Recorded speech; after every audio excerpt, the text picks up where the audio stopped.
नमस्कार, आप देख रहे हैं द न्यूज वर्ल्ड और मैं हूं आपके साथ पूजा। खबरों पर जाने से पहले एक नजर डालते हैं टॉप हेडलाइंस पर।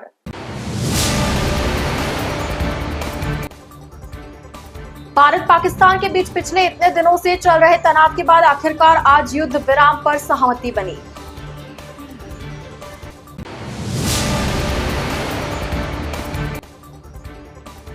भारत पाकिस्तान के बीच बढ़ते तनाव को देखते हुए शनिवार सुबह जोधपुर में जारी हुआ था रेड अलर्ट।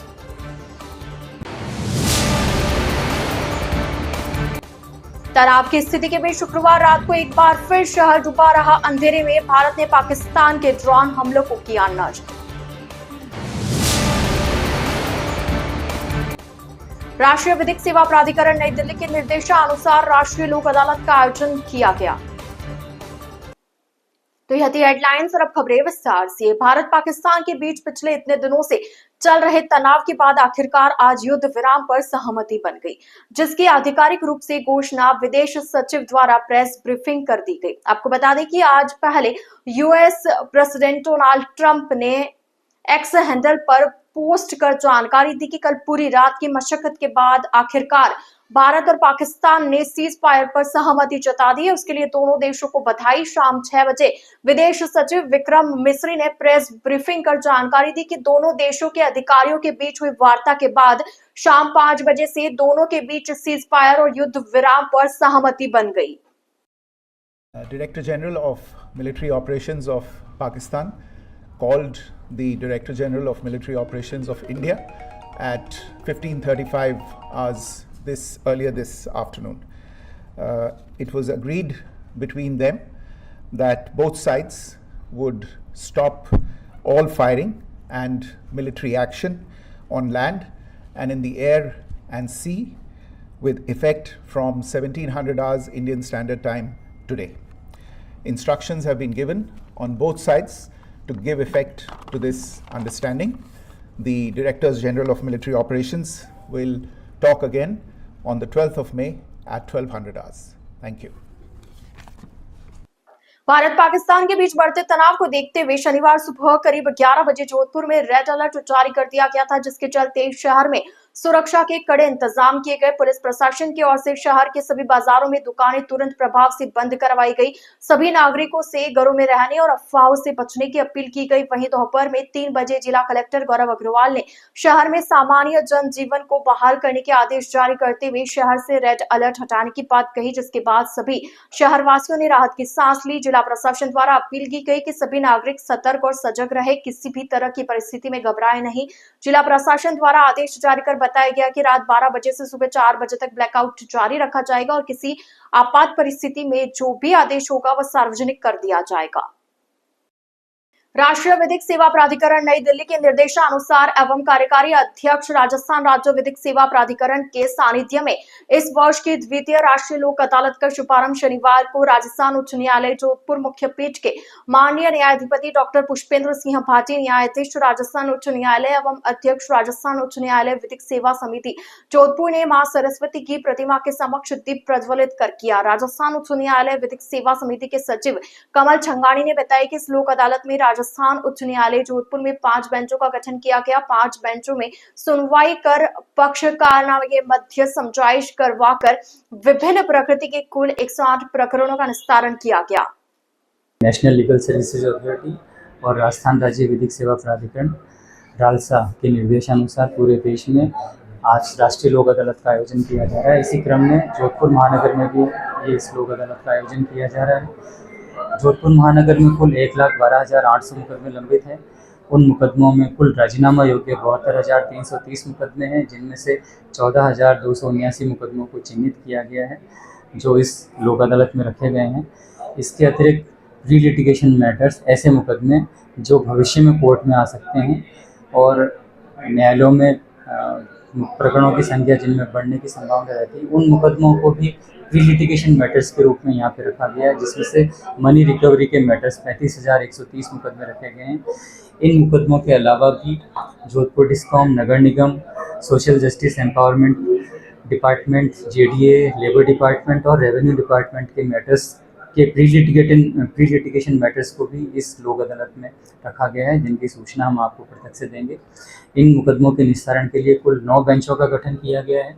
7 बेंच कोर्ट्स में लंबित विभिन्न मुकदमों के निस्तारण के लिए है, 1 बेंच रेवेन्यू डिपार्टमेंट्स के मुकदमों के निस्तारण के लिए है और 1 बेंच प्री लिटिगेशन मैटर्स को निस्तारण के लिए रखी गई है। गत राष्ट्रीय लोक अदालत में कुल लंबित मुकदमों में 20,754 मुकदमों का निस्तारण हुआ था और प्री लिटिगेशन के करीब 2 लाख मुकदमों का निस्तारण हुआ था। जोधपुर आयुक्तालय क्षेत्र में ड्रोन्स व आतिशबाजी पर 2 माह की निषेधाज्ञा लागू कर दी गई। पुलिस उपायुक्त मुख्यालय एवं यातायात जोधपुर अमित जैन ने आदेश जारी कर वर्तमान परिस्थिति में लोक शांति, आंतरिक सुरक्षा एवं कानून व्यवस्था बनाए रखने के लिए भारतीय नागरिक सुरक्षा संहिता 2023 की धारा 163 के तहत प्रदत्त शक्तियों का प्रयोग करते हुए जोधपुर आयुक्तालय के संपूर्ण क्षेत्र में निषेधाज्ञा आदेश जारी किया। आदेश के तहत बिना सक्षम स्वीकृति के किसी भी प्रकार के UAV, drone, camera, hot air balloon इत्यादि उड़ाने पर प्रतिबंध के लिए निषेधाज्ञा लागू की गई है। यह निषेधाज्ञा केंद्र सरकार के सैन्य, अर्धसैनिक बलों व राज्य सरकार के पुलिस विभाग इत्यादि द्वारा सामरिक महत्व की गतिविधियों के संचालन पर लागू नहीं होगी। साथ ही किसी भी प्रकार के पटाखों, आतिशबाजी के क्रय विक्रय एवं उपयोग पर प्रतिबंध लगाया गया। यह आदेश संपूर्ण जोधपुर आयुक्तालय क्षेत्र में तुरंत प्रभाव से लागू होगा। पुलिस उपायुक्त मुख्यालय एवं यातायात जोधपुर अमित जैन ने बताया कि इस आदेश का उल्लंघन करने पर भारतीय न्याय संहिता 2023 की धारा 223 के तहत नियमानुसार दंडित कराने की कार्रवाई की जाएगी। आदेश शुक्रवार 9 मई से आगामी 2 माह की अवधि तक प्रभावी रहेगा। शहर की बोरानाड़ा पुलिस ने एक युवक को देसी कट्टे के साथ गिरफ्तार किया। आरोपी के खिलाफ आर्म्स एक्ट में केस दर्ज कर इस संबंध में पड़ताल की जा रही है। बोरानाड़ा थाने के एएसआई दमाराम ने बताया कि पुलिस की तरफ से गश्त की जा रही थी, तब ईपीआईपी सर्कल के निकट एक संदिग्ध युवक को पकड़ा गया। उसके पास तलाशी लिए जाने पर देसी कट्टा मिला। इस पर पुलिस ने आरोपी भानु प्रताप को आर्म्स एक्ट में गिरफ्तार कर लिया। द न्यूज बर्ड के इस बुलेटिन में फिलहाल वक्त चला एक छोटे से ब्रेक का। ब्रेक के बाद जल्द हाजिर होंगे। आप बने रहिए द न्यूज बर्ड के साथ।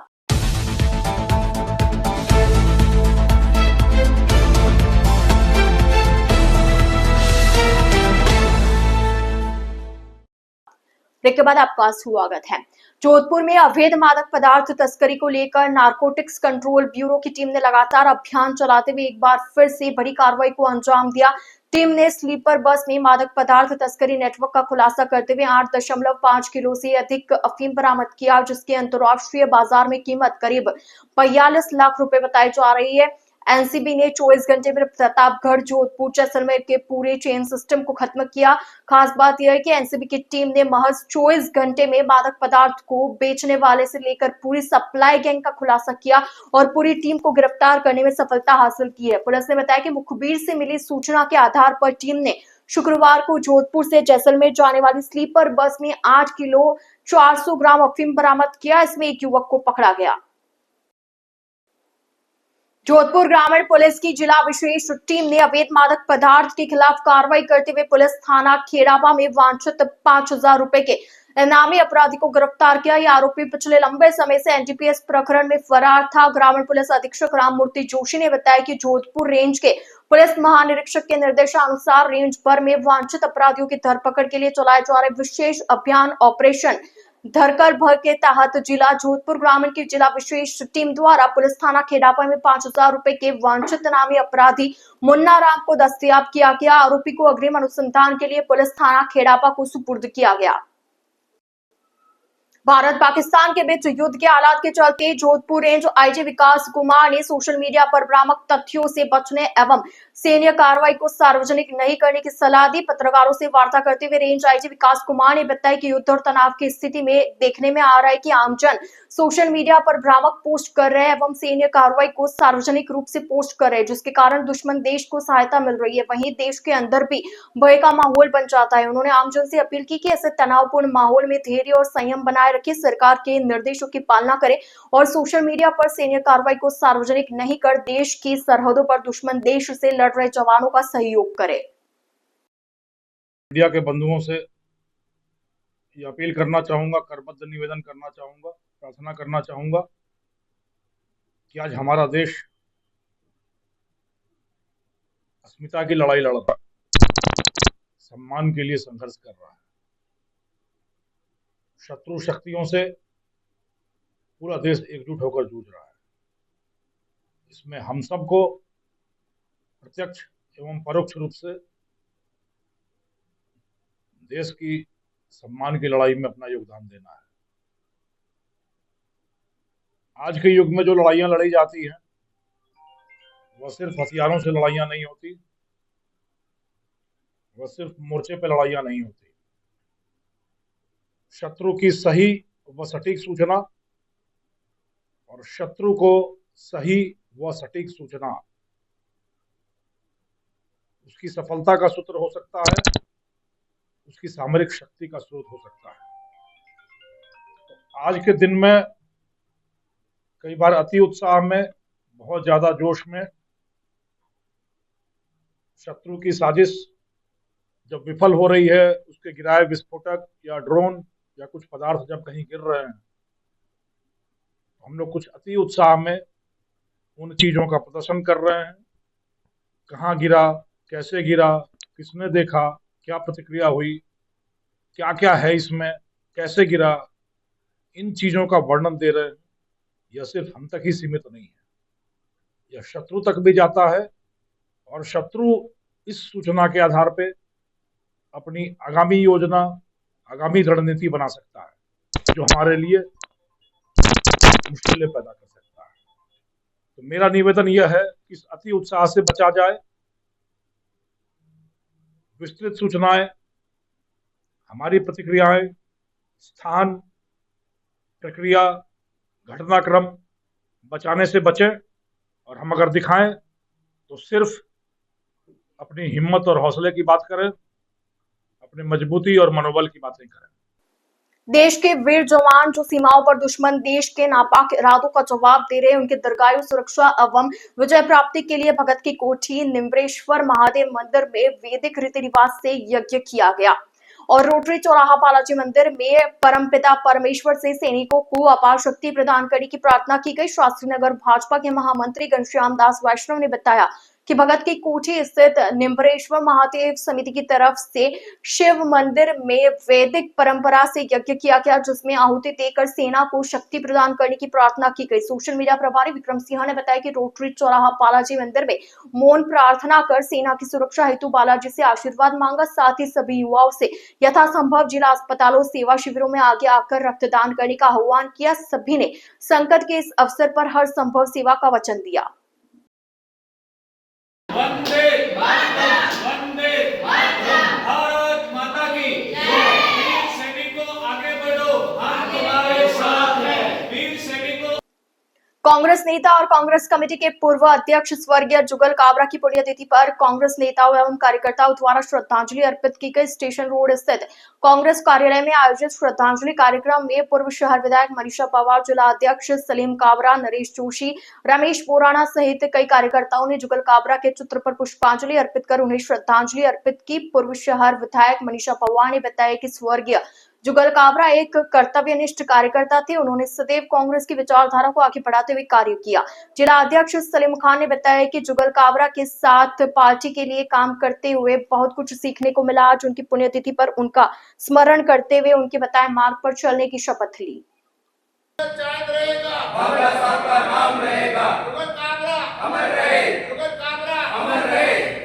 आज जोधपुर शहर जिला कांग्रेस कमेटी के पूर्व अध्यक्ष, पूर्व विधायक स्वर्गीय जुगल काबरा जी की पुण्यतिथि पर है। आज हम जोधपुर शहर जिला कांग्रेस कमेटी उत्तर दक्षिण की तरफ से जिला कांग्रेस कार्यालय में पुष्पांजलि कार्यक्रम का आयोजन किया गया, जिसमें तमाम कार्यकर्ताओं ने उनको पुष्पांजलि अर्पित की, जिसमें महापौर कुंती परिहार जी, पूर्व विधायक मनीषा जी तथा दक्षिण के अध्यक्ष नरेश जोशी जी सहित रमेश बोरान जी, तमाम कार्यकर्ताओं ने आज उनको याद किया। हम तमाम लोग जो काबरा साहब के उस वक्त के कार्यकर्ता रहे, आज कांग्रेस में विभिन्न पदों पर काम कर रहे हैं। ये उनकी कार्यशैली का ही नतीजा है कि उन्होंने कार्यकर्ताओं को खूब प्रोत्साहित किया और आज उनके बताए हुए मार्गों पर हम चलकर कांग्रेस को आगे बढ़ा रहे हैं। आज हमारे वरिष्ठ पूर्व कांग्रेस कमेटी के अध्यक्ष आदरणीय स्वर्गीय जुगल काबरा जी की पुण्यतिथि पर हम उन्हें सत नमन करते हैं।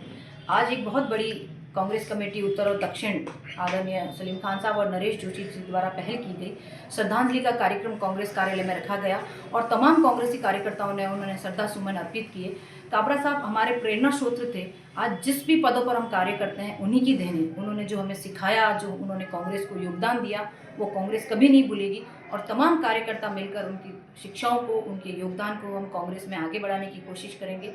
एक बार पुनः हम स्वर्गीय काबरा साहब जी को श्रद्धांजलि अर्पित करते हैं।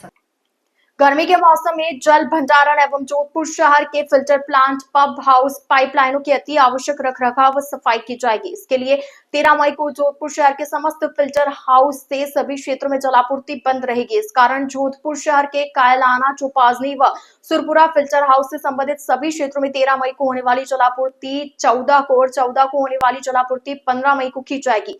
PHED के अधीक्षण अभियंता राजेंद्र मेहता ने बताया कि झालावाड़ एवं तखत सागर फिल्टर हाउस से जुड़े क्षेत्र, सरस्वती नगर एवं कुड़ी भक्ताजनी हाउसिंग बोर्ड के विभिन्न सेक्टरों एवं पाल बाईपास शिल्पग्राम के आसपास क्षेत्रों में 13 मई को सुबह 10 बजे तक की जाने वाली जलापूर्ति सामान्य रूप से होगी। इन क्षेत्रों में 14 मई को की जाने वाली जलापूर्ति 15 को और 15 को की जाने वाली जलापूर्ति 16 मई को होगी। द न्यूज वर्ल्ड के इस बुलेटिन में फिलहाल के लिए इतना ही। आइए चलते चलते एक बार फिर नजर डालते हैं आज की टॉप हेडलाइंस पर।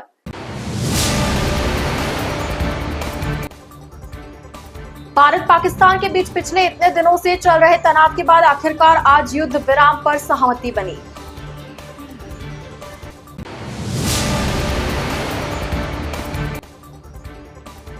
भारत पाकिस्तान के बीच बढ़ते तनाव को देखते हुए शनिवार सुबह जोधपुर में जारी हुआ था रेड अलर्ट।